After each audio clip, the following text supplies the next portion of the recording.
Hai semuanya, let me introduce myself. My name is Hisuyah Amami Dwi Erwinta, student of Biology Education, University of Muhammadiyah, Malang. Oke, jadi hari ini kita akan belajar tentang produk bioteknologi konvensional. Yeps, bioteknologi merupakan cabang ilmu yang mempelajari prinsip pemanfaatan atau penerapan makhluk hidup, entah itu bakteri, fungi, dan yang lainnya melalui teknik modern dengan transformasi biologi menjadi produk yang berguna. Penggolongan bioteknologi sendiri ada dua, yaitu bioteknologi konvensional dan modern. Bioteknologi konvensional merupakan bioteknologi yang memanfaatkan mikroorganisme untuk memproduksi alkohol atau bahan makanan yang melalui proses fermentasi atau secara sederhana.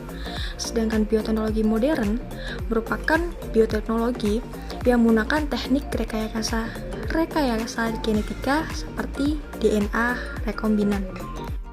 Salah satu produk bioteknologi konvensional yang akan kita pelajari hari ini adalah tentang kefir. Kefir merupakan bahan pangan fungsional probiotik terbuat dari susu yang difermentasi dengan kefir grains yang mengandung sekitar 40 jenis bakteri dan ragi yang bermanfaat menurut Wisudanti 2017. Dari mana asal kefir? Oke, kefir merupakan salah satu minuman favorit di negara Rusia yang berasal dari daerah pegunungan Kaukasus yang mulai diperkenalkan pada awal tahun 1900 dan telah digunakan di rumah sakit untuk pengobatan berbagai macam penyakit seperti kanker, gangguan pencernaan, tuberkulosis, dan aterosklerosis. Legenda menyebutkan bahwa Nabi Muhammad SAW memberikan biji kefir kepada orang-orang Kaukasus untuk kemudian dijadikan semacam pustaka yang diwariskan secara turun-temurun. Yang dimaksud pustaka adalah sebagai sumber kekayaan keluarga yang kemudian dapat diwariskan dari generasi ke generasi. Berikut adalah agen biologi yang terlibat dalam pembuatan kefir.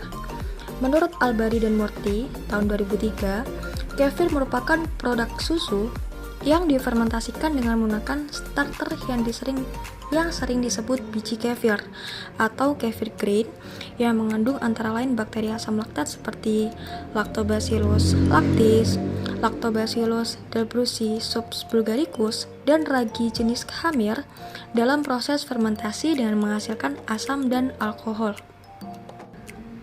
Jadi salah satu agennya adalah ada Lactobacillus bulgaricus. Berikut adalah ciri-ciri dari Lactobacillus bulgaricus. Selain itu juga terdapat Lactobacillus casei. Berikut adalah ciri-ciri dari Lactobacillus casei. Jadi for your information guys, bakteri asam laktat merupakan kelompok spesies bakteri yang mempunyai kemampuan untuk membentuk asam laktat dari metabolisme karbohidrat dan tumbuh pada pH lingkungan yang rendah. Bakteri ini tumbuh secara optimum pada lingkungan yang kaya akan nutrisi seperti susu dan daging. Lalu, kenapa kita harus mengkonsumsi kefir? Jadi sebenarnya ada banyak manfaat dari mengkonsumsi kefir. Salah satunya menurut Dewi Rusdiana dan Putriana 2018 adalah kefir sebagai agen pencerah kulit. Dalam penelitian Chen MJ 2006 melaporkan bahwa asam laktat, senyawa yang terbanyak pada kandungan whey kefir ini memiliki aktivitas penghambat terhadap enzim trionase. Enzim trionase sendiri diartikan sebagai glikoprotein yang berperan dalam proses pembentukan pigmen kulit, sehingga penghambatan enzim ini dapat menjadi target utama dalam agen depigmentasi atau pencerah kulit pada umumnya. Selain itu, masih ada banyak lagi manfaat dari mengkonsumsi kefir. Kefir sebagai anti jerawat, kefir sebagai antioksidan, dan kefir dalam penyembuhan luka. Kemudian keterbaruan penelitian tentang kefir. Salah satu studi yang dilakukan oleh Astuti, Maulida, dan Aulia 2018, di mana kefir ini dapat dikembangkan sebagai produk pangan fungsional seperti nira atau aren. Selain itu, Ada keterbaruan penelitian terkait kefir ini dapat dilihat dari studi yang dilakukan oleh Rizkyati tentang bagaimana karakteristik fisik dan total bakteri dari kefir susu kerbau. Ya, nampaknya keberadaan kefir susu kerbau ini masih dinilai belum lazim untuk diproduksi. Nah, diharapkan informasi tentang keterbaruan penelitian tentang kefir ini dapat sampai kepada masyarakat, khususnya masyarakat yang tinggal di daerah Sumatera Utara yang mempunyai produksi susu kerbau yang berlimpah.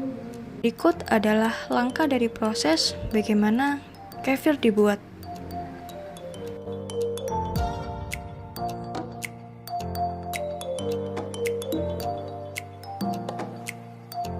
Pada dasarnya, suatu produk yang berasal dari susu hewan adalah suci dan halal menurut Hasanuddin 2019. Dalam suatu produk fermentasi, kadar alkohol dalam susu akan menjadi naik. Ketika kadar alkohol yang dihasilkan kenaikannya tinggi sehingga membahayakan bagi yang mengonsumsinya, maka diharamkan pengolahan susu tersebut. Namun sebagaimana disebutkan, produk hasil dari fermentasi yang mengandung alkohol perlu dilakukannya penelitian terlebih dahulu apakah ia berasal dari kamar atau bukan. Berdasarkan fatwa MUI yang telah disebutkan sebelumnya bahwa alkohol yang terkandung di dalam makanan secara alami tidak termasuk ke dalam kategori kamar yang diharamkan, seperti nasi, ketan, bahkan durian yang kandungan alkoholnya secara alami relatif tinggi tidak diharamkan. Namun, alangkah baiknya apabila dilakukan proses sertifikasi halal oleh LPPU MUI dan dapat pula dilakukan penelitian di laboratorium sehingga semua kandungan bahan tersebut dapat diketahui lebih detail dan akurat.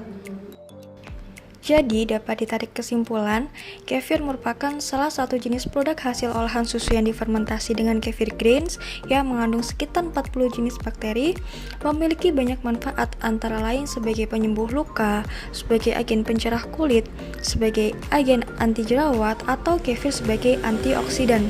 Nah, dari sini sudah paham kan kenapa kita harus belajar bioteknologi? Ya, karena bioteknologi memiliki banyak manfaat bagi kehidupan kita. Sekian pembelajaran kita hari ini, semoga bermanfaat. Sampai jumpa lagi. Terima kasih.